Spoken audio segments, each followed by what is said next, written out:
말은 생명이다. 양봉은 과학이다. 시청자 여러분 안녕하십니까. 한국양봉교육중앙회 박종규입니다. 벌써 11월 하순을 맞이하게 됐습니다. 날씨가 상당히 쌀쌀한 그런 기후를 보이고 있습니다. 자, 이제 완전한 겨울철로 접어드는 그러한 날씨를 보이고 있는데요. 이제 곧 중부 내륙 지방에서는 월동 준비, 즉 월동 포장을 해야 되는 그런 계절이 된 것 같습니다. 물론 일찍이 산간 지역에서는 이미 월동 채비를 다 한 지역도 있겠지만은 지금은 중부 내륙 지방에 이제 월동 포장을 해야 될 그런 계절이고, 저 남쪽에서는 제주도를 비롯해서 남쪽의 따뜻한 지역에서는 아직까지 산란을 받거나 이제 막 산란을 마무리하는 그런 지역도 일부 있다고 봅니다.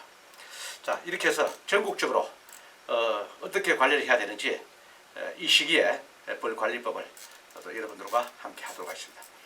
키워드를 하나하나 봐가면서 여러분들과 함께 하겠습니다. 응애 방지입니다. 자, 이제 금년도 11월달, 다음 달에 이제 한 달을 두고 있는 2023년도입니다. 금년 초부터 시작해서 지금까지 계속해서 빼놓지 않고 제가 말씀드린 내용이 바로 이 응애 방제, 즉 질병 관리에 대해서 계속적으로 여러분들과 함께 했습니다. 왜 이렇게 할 때마다 빠뜨리지 않고 이렇게 하느냐? 그만큼 중요했다는 겁니다. 제 나름대로 파악해 봤을 때 전국에 계시는 우리 양봉농가 여러분들께서 가장 어렵게 생각하고 가장 심각한 부분이 바로 이 질병 문제인데, 그 중에서도 진드기가 약 80%를 차지합니다. 진드기로 인해서 피해를 보는 것이 약 80% 차지하다 보니까 이 부분에 대해서 또 깊게 다루지 않을 수가 없는 그런 환경이었습니다. 그럼 왜 이렇게 관심 있게 해드리느냐, 이런 분들도 사실 있었습니다. 솔직히 말씀드려서 저는 우리나라의 양봉농가 여러분들을 위해서 지금 노력하고 있습니다. 기왕 시작했다면 제대로 배워서 벌을 잘 해보라는 뜻에서 이렇게 여러분들에게 제가 가지고 있는 정보를 제공해 드리는 겁니다. 그보다 더 큰 것이 있다면 우리나라의 양봉산업 발전을 위해서 후학들을 많이 양성을 해서 앞으로 우리나라 양봉 발전을 더 지금 우리가 하는 것보다 더 훨씬 더 발전된 양봉국가를 만들기 위해서는 후학을 많이 양성해야 된다는 뜻에서 저는 이것을 지속적으로 할 것입니다. 그래서 그렇게 하다 보니까 이제 기술을 배워야 되는데, 다른 거는 다 잘 하시나 바로 질병 부분에 대해서 누구도 자신 있게 얘기하는 사람들이 없다는 것입니다.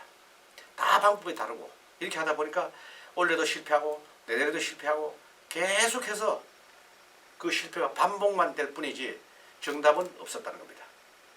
그래서 그러면 저는 정답이 있느냐?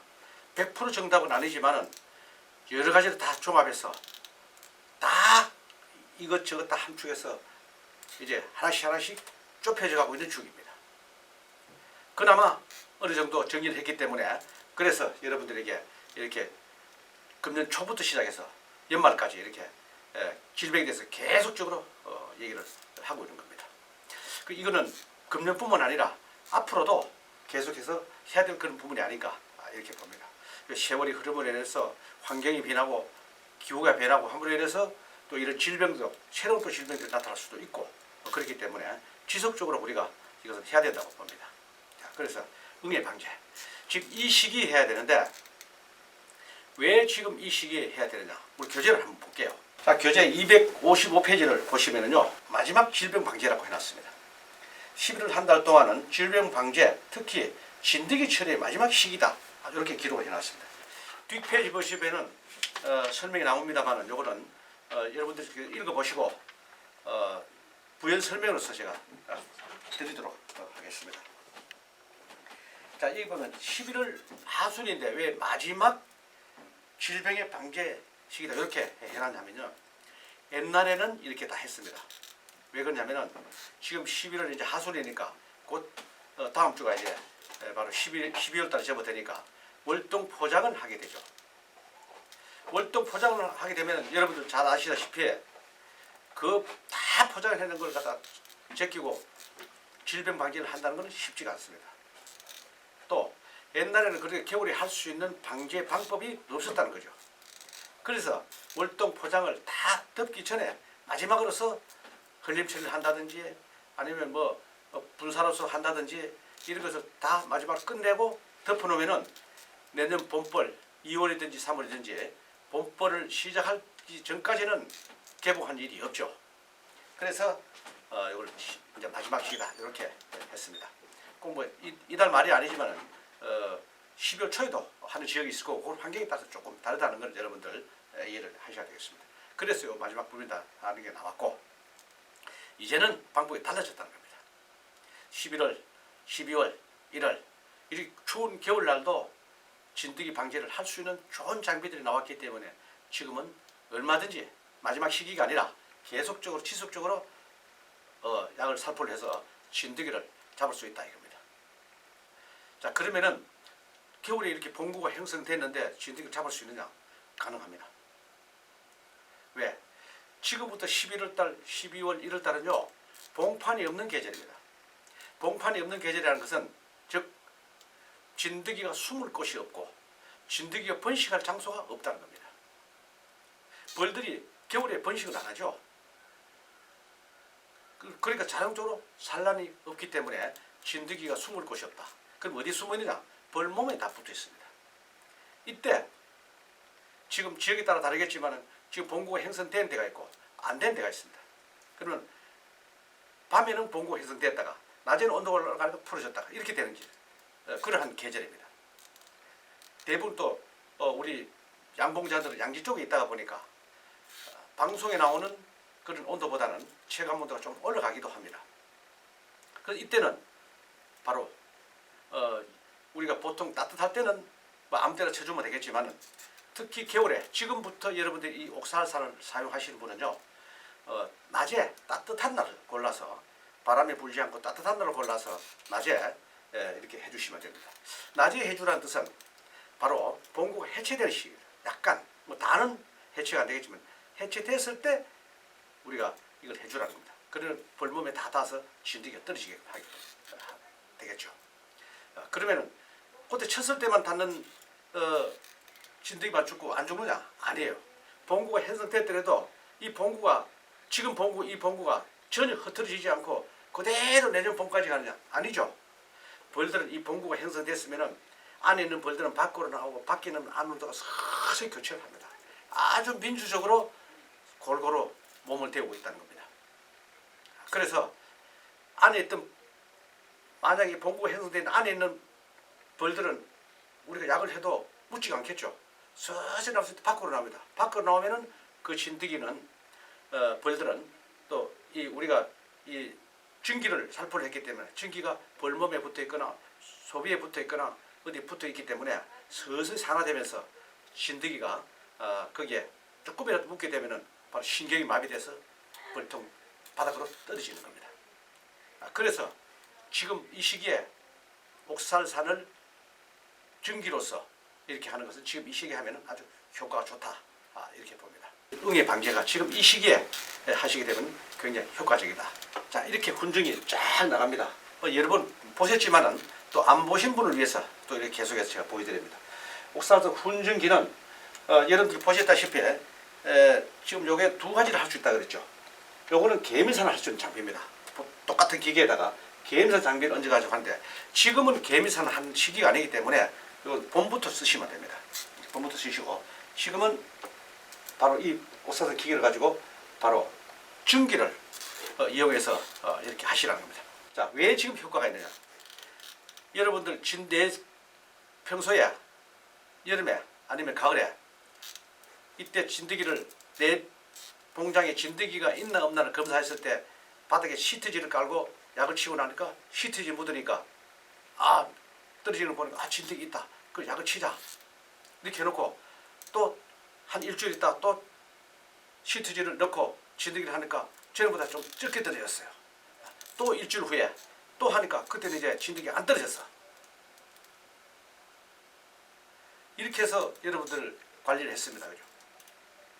근데 처음에 했을 때 진드기가 떨어졌는데 그 떨어진 진드기는 시트지에 붙어 있으니까 그 진드기는 꼼짝없이 다 죽고 맙니다. 그런데 이게 중앙이죠. 평소에 여러분들께서 그 수많은 통마다 그 시트지를 깔고 약을 하는 건 아니었을 겁니다.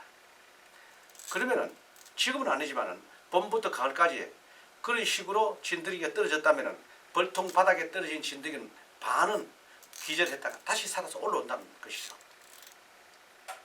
그래서도 효과가 좀 떨어진다고 볼 수 있습니다. 그런데 지금은요. 지금은 진드기가 바닥에 떨어지게 되면은 다시 올라갈 수 없습니다. 왜? 겨울이기 때문에. 온도가 차기 때문에 기절했던 아니면 다 사망을 했던 그 진드기는 바닥으로 떨어지지 다시 올라붙을 수가 없기 때문에 아주 진드기 구제하는 시기가 지금 딱 좋다. 그렇게 해석을 한다는 거죠. 그래서 지금 뭐 겨울이 됐는데 언제 이걸 해가지고 지금 되느냐? 괜찮습니다. 오히려 지금 하는 게 더 좋다. 그래서 작년에도 세계 양봉대회에 가서도 그런 말이 나왔습니다. 겨울에는 병해충을 털어내는 시기다. 이런 말을 했습니다. 그 말이 무슨 말이냐? 겨울에 이런 진드기 방지하기 쉽다. 이런 뜻이에요. 그래서 여러분들이 너무 지금 한 달에 한 번씩이라니까 기간이 너무 길다고 생각하지 마시고 잘 사용을 하시면은 진드기가 굉장히 효과적으로 우리가 방지를 할 수 있다 이렇게 봅니다. 이제 그렇게 말씀하신 분들의 그 마음을 저는 이해를 합니다. 왜? 지금까지 여러분들이 쓴 약을 일주일마다 계속 살포해가지고 왔거든요. 그래도 안 죽었는데 한 달마다 한 번씩 가지고 진드기 죽기는 하는 그런 이론이에요. 맞습니다. 그런 고정관념 여러분들 깨셔야 됩니다. 무슨 할 일이 없어서 계속해서 한 달마다 뚜껑만 열었다 그러면 계속 약을 칩니까? 그러니까 진드기 안 죽었다는 겁니다. 긴 얘기는 또 다음에 하겠습니다. 또 여러분들이 제가 가끔씩 외부 강의도 나가는데 그때 가서 아주 제대로 제가 또 설명을 드리도록 하겠습니다. 어쨌건 지금 이 시기는 이렇게 전기를 활용을 해서 하면은 진드기를 제대로 방지를 할 수 있다. 그 다음에 월동전 마지막 축소라고 해놨습니다. 월동전 마지막 축소. 봉군이 어떤 이유든 이유로 해서 봉군이 좀 약해졌다. 그런 거는 축소를 좀 해주셔야 됩니다. 축소의 의미는 뭐 꼭 문제가 있어가 아니라 지금 춥다 보니까 몰리다 보니까 이제 좀 축소를 해주라는 겁니다. 그래서 조금 있는 건 괜찮은데 사이가 너무 넓다 그러면은 축소를 해주시는 게 좋습니다. 그래서 마지막 축소다 이렇게 하는데 축소의 의미는 뭐라고 했습니까? 축소의 의미는 그냥 축소 해주라는 그러니까 헐렁하니까 축소한다? 맞습니다만은 축소의 의미라는 건 바로 보온입니다. 그래야지 또 습기도 덜 찹니다. 벌 개체 수에 대비해서 공간이 너무 넓으면은 바로 습기로 변합니다. 그래서 공간을 좁게 해줘야지 내년 봄에 벌통 뚜껑 개봉했을 때 벌이 포송포송한 환경을 봐야 되는데 이 공간이 너무 넓게 되면은 그렇지 않아요. 그래서 축소에 꼭 월동전에 축소를 잘 해주셔야지 벌이 내년 봄에 건강하게 잘 돼 있다. 그리고 간단히 축소 넘어가고요. 월동시 주의사항입니다. 월동시 주의사항. 월동시 주의사항도 우리 교재에 보시면은 여러 가지 나와 있습니다. 그 내용을 보게 되면은 특히 습기입니다. 겨울에 습기가 많이 있거나 또 너무 우리가 과포장을 해가지고 환기가 안 돼서 가지고 그래서 안에 습기가 많아서 전부 물이 줄줄 흐르는 이러한 것을 많이 체험한 분이 계실 겁니다. 그래서 겨울이라고 해서 영하 10도로 내려간다고 해서 너무 과포장을 하거나 환기를 하지 않으면은 이렇게 습기가 많게 됩니다.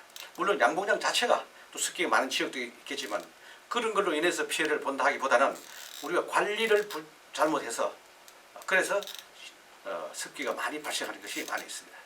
그래서 벌통에 습기를 얻게 하려고 그러면은 물론 벌통 바닥에서 땅에서 올라오는 습기도 막아줘야 되겠습니다. 그러면은 땅하고 높아야 되겠고 아니면 벌통 바닥에 습기가 올라오지 않게끔 그렇게 판자떼기를 깐다든지 이렇게 해서라도 해주셔야 된다는 거예요. 자, 그러면 벌통 내부에 습기가 없이 쾌적하게 해주려면 어떻게 해야 되느냐? 소문을 좀 넓게 열어주셔야 됩니다. 우리는 반대로 소문을 아주 좁게 열어주죠. 벌도 1cm도 안 되게 벌 한 마리 들어가려고 말라 할 정도로 열어줍니다. 그러면은 여기서 무슨 환기가 되겠냐고요. 벌도 생명체가 있기 때문에 안에서 호흡을 하기 때문에 이산화탄소 이런 것이 발생되게 되면은 이게 환기가 되어줘야 됩니다. 환기가 안 되면 그게 전부 물로 다 배는다는 거죠. 그래서 소문을 1cm로 열지 말고 3cm, 5cm 넓게 열어주셔야 된다는 거죠. 그 다음에 벌통 내부에서도 개포 귀퉁이로 접어서 굴뚝처럼 환기를 해주셔야지 공기가 흐름에 따라서 환기가 잘 돼서 안에 습기가 안 찬다는 겁니다. 자, 비근한 예를 들어서 하나 보면은 겨울에 창문에서 물이 흘러내리는 것이 그런 경우가 똑같다는 겁니다. 그래서 벌통 내부에 습기가 생길 수밖에 없습니다. 창문에 물이 흘러내리지 않으려면 우리가 어떻게 하냐? 환기를 창문을 열어놔야 됩니다. 그런데 겨울에 창문 틀로 찬바람이 들어오니까 밖에서 비닐로 다 덮고 방에도 다 덮고 하면은 창문에는 당연히 바깥 온도와 내부 온도의 차이에 의해서 결로 현상이 날 수밖에 없습니다. 벌통도 똑같은 원리입니다. 그래서 환기가 굉장히 중요하다. 습기를 없애려고 그러면 바로 환기예요. 그래서 월동시 주의사항은 그런 것이 되겠습니다. 이 교재를 여러분들 한번 읽어보시면은 구체적으로 설명을 하고 있으니까 교재를 참조하시기 바랍니다. 자, 그럼 인위적 보온 금지입니다. 인위적 보온 금지. 이거는 무슨 말씀이냐면은 초보자들이 이런 걸 많이 하시죠. 여러 하신 분들은 안 그럴 겁니다만 비닐하우스에 넣는 분이 계십니다. 비닐하우스에 넣고 출입문은 바깥쪽으로 놓고 벌통 내부는 비닐하우스에 들어가 있고 이렇게 하시는 분이 있습니다. 왜? 내 생각을 가만히 해보니까 비닐하우스가 따뜻하거든요. 그래서 겨울에 벌을 얼어 죽지 않고 잘 관리하기 위해서는 소문만 바깥쪽으로 두고 벌통은 안에서 이렇게 놓으면 따뜻해서 벌들이 얼어 죽지 않고 잘 견딜 거라는 걸 우리는 계산했죠. 그건 누구 생각? 짧은 내 양봉 지식 생각이죠. 즉 기준을 사람의 기준, 내 기준에 했다는 겁니다. 벌은 사람이 아니에요. 곤충이에요. 자연 곤충입니다. 그들만이 사는 방법으로 해줘야 되는데 겨울에 추워야 되는데 왜 뜨뜻하게 해주냐 이겁니다. 그래서 문제가 되는 겁니다. 절대 하우스에 넣는다든지 보온물을 금지해야 됩니다. 그냥 노지에 둬서요. 비만 안 맞고 환기만 잘 되고 아주 이렇게 허술하게 덮어주셔도 겨울을 잘 납니다. 물론 벌통 내부에 개체수 어느 정도 돼야 되겠지만 그거 뭐 하루코만 있으면 벌통 안에 그래도 잘 나는가? 그거는 아닙니다. 저희들이 먹고 열을 내야 되기 때문에 만약에 한 주먹이 있다 그러면 그 벌들은 다 얼어 죽습니다. 그래서 우리가 월동 들어갈 때 3매, 5매, 6매 벌을 넣으라는 이유가 바로 거기에 있습니다. 그래야지 봉고 형성돼서 얼어 죽지 않고 잘 있다는 거죠. 굳이 보온물을 하지 않아도 된다는 겁니다. 높아심에서 여러분들에게 말씀드렸습니다. 자, 화분떡을 숙성을 시켜야 된다. 이게 나왔습니다. 지금 아직까지 봄이 멀었는데 무슨 화분떡이 얘기냐. 화분떡은 봄벌이 시작할 때 주게 됩니다. 물론 저 남쪽에서 일찍 시작하시는 분들은 12월부터 화분떡 급이하는 지역도 있습니다. 그 다음에 12월, 1월, 2월 계속 하셔야 되는데 왜 지금 제가 이 말씀 드리냐면은 숙성시키자는 겁니다. 자, 화분떡을 이제 지금 방금 해놓으면은 발효가 안 되어 있습니다. 화분떡은 여러 가지 영양제와 이런 걸 많이 넣어가지고 우리가 만들었기 때문에 숙성이 잘 돼야 됩니다. 즉 청국장을 우리가 따뜻한 방에서 띄우듯이 그거와 똑같습니다. 그러면서 유산균들이 많이 발생이 돼서 벌한테도 굉장히 유익하다는 겁니다. 그래서 숙성을 시켜요. 방에다 숙성을 시키면은 여름에는요 하루 이틀만 있어도 숙성이 돼요.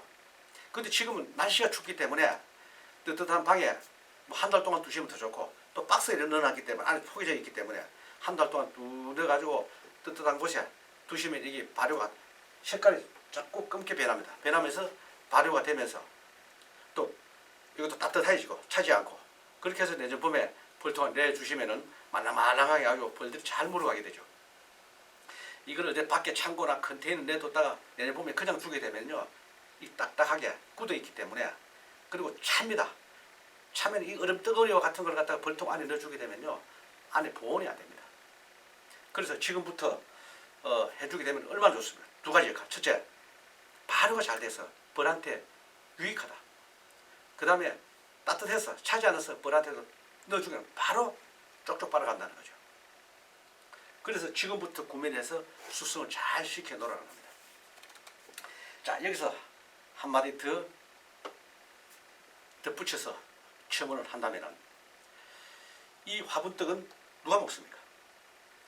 애벌레로 6일 동안 있을 때 애벌레들이 한테 엄마 벌들이 물하고 희석을 해서 주게 됩니다. 그 다음에 출방을 해서 21일 동안 그 고치 안에 있다가 출방을 해서 15일 동안 유봉 기간에, 태어나서 출방을 해서 15일 동안 어린 벌들을 유봉이라고 하는데, 이 어린 벌, 유봉이 이 화분떡을 집중적으로 먹습니다. 그러니까 애벌레 때 먹고 유봉 때 먹는 겁니다. 그래서 많이 들어가는 거예요. 그럼 얘들이 왜 먹느냐? 이유가 있습니다. 바로 유봉은 우리 아이로 말하면은 엄마 뱃속에서 나와서 신생아 시기라고 보면 됩니다. 많은 단백질을 요구하고 있습니다. 우리 아이들도 건강한 어머니의 모유를 먹고 나면 애들 건강히 무럭무럭 자라듯이 똑같습니다. 그럼 이 화분떡이 어떻게 해야 됩니까? 실이 좋아야 된다는 거죠. 단백질이 풍부해야 된다는 겁니다. 그러면 이 화분떡을 정말로 잘 만들어야 됩니다. 단백질을, 아미노산을 분해시키려고 하면 거기에 대한 첨가제가 들어가야 됩니다. 이런 첨가제가 넣지 않게 되면은 영양소가 벌 몸으로 다 못 가게 된다는 거죠. 이런 것을 우리가 기초적으로 우리가 도와주자는 거죠. 그래서 조금씩 한다든지 처음 시작한다, 이런 우리 양봉 농가들이 있는데 언제 누가 뭐 넣고 이걸 어떻게 하시겠어요? 그래서 본중앙에서는 영양 레시피를 골고루 잘하고, 또 부족한 영양소를 더 보충시키고 부족한 단백질도 보충시키고 소화를 잘 할 수 있는 그런 영양 레시피를 전부 총터서 다 잘 만들어 놨습니다. 필요하신 여러분들은 본중앙에 전화 주시면은 정말로 질 좋은 이 화분떡을 가지고 새끼 벌 때부터 건강하게 키울 수 있습니다. 하나하나 우리가 꼼꼼하게 신경 쓰지 않으면 벌은 건강하게 키울 수 없습니다. 이제 봄부터 건강한 벌들이 만들려고 그러면 이걸 먹여야지 새끼 벌부터 잘 자란다는 겁니다. 그래서 잘 자라기 위해서는 지금부터 이걸 준비를 하셔서 숙성을 잘 시키면은 발효가 돼가지고 우리가 청국장 발효가 되듯이 발효가 돼서 유산균이 많아지고 유익균이 많아져서 장 속에서 수하는데 굉장히 도움이 된다는 겁니다. 지금까지 그렇게 안 하셨잖아요, 그죠? 이것도 뭔가 세월의 흐름에 따라서 자꾸 바꿔가야 되는 거예요. 이것이 기술입니다. 벌떡 뚜껑만 열고 그냥 뭐 설탕물만 많이 때려주고 한다고 해서 기술이 아니지 않습니다.